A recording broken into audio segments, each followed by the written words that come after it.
अंधेरे गांव की पहली सुबह। दरअसल विराट ने कभी सूरज को उगते हुए देखा ही नहीं। जब वह अपनी आंखें खोला तो उसे लगा कि अभी रात ही है, लेकिन घड़ी के अनुसार सुबह के 7 बज चुके थे। उसने बाहर झांका। आसमान पूरी तरह काला, बिना किसी सूरज की किरण के। वो अंधेरा, जैसे दिन का स्वाभाविक हिस्सा हो। यह कैसे हो सकता है? विराट ने खुद से पूछा। गांव के लोगों का अजीब व्यवहार। विराट ने तय किया कि वह गांव के कुछ लोगों से बात करेगा। पहली कोशिश उसने एक बूढ़े माली से की, जो सुबह सुबह खेत में लगे पौधों को पानी दे रहा था। सरकार, यहाँ सूरज क्यों नहीं आता? आप लोग कैसे जीते हो? विराट ने सीधे सवाल किए। माली ने सिर नीचे झुका लिया, बिना बोले। फिर एक युवती, जो पानी भरने आई थी, मुस्कुराई और बोली, यहाँ सूरज की जरूरत नहीं, यहाँ अंधेरा हमारी छाया है। पर कैसे? विराट घबरा गया।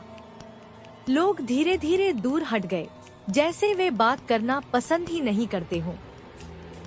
गांव का स्कूल भी वीरान था। विराट ने देखा कि स्कूल की घंटी हर सुबह 5 बजे बजती है, पर कोई बच्चा नहीं होता। क्या आप बच्चे नहीं आते स्कूल? विराट ने पूछा। वो सब खो गए, गांव की एक महिला ने बताया। खो गए? कैसे? विराट के शब्द फंस गए। वह महिला बोली, हर बार घंटी बजती है, अंधेरा गहरा जाता है और बच्चे गायब हो जाते हैं। दिन बीतता गया, लेकिन सूरज नहीं निकला। विराट की थकान बढ़ने लगी। मन में डर और जिज्ञासा दोनों पनपने लगे। रात होते ही गांव में अजीब सा सन्नाटा छा गया। कोई आवाज नहीं, कोई हलचल नहीं। तभी तंबू के बाहर हल्की सरसराहट हुई। विराट बाहर निकला और देखा कि वह बच्चा जो पहले मिला था, सामने खड़ा था। उसकी आंखें मानो चमक रही थी, पर चेहरे पर न तो खुशी थी न गम। तुम कौन हो? विराट ने पूछा।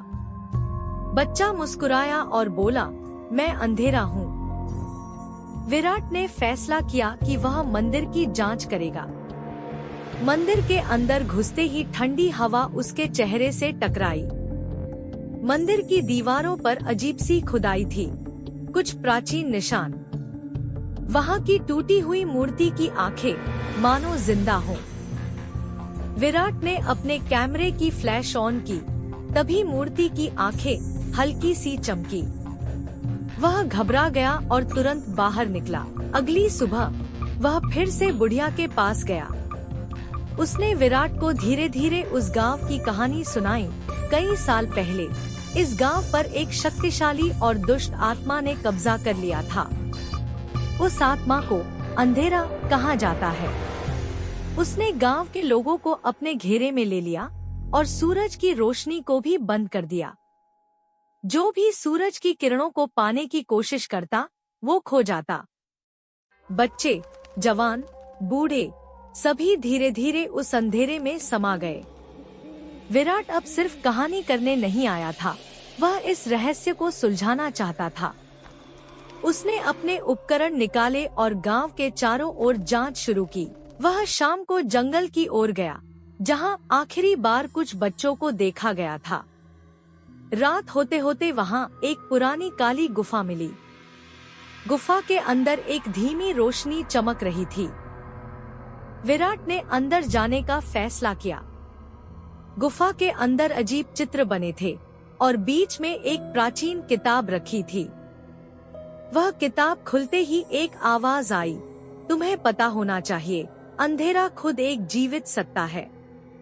जो इसे चुनौती देता है, उसे छीन लेता है।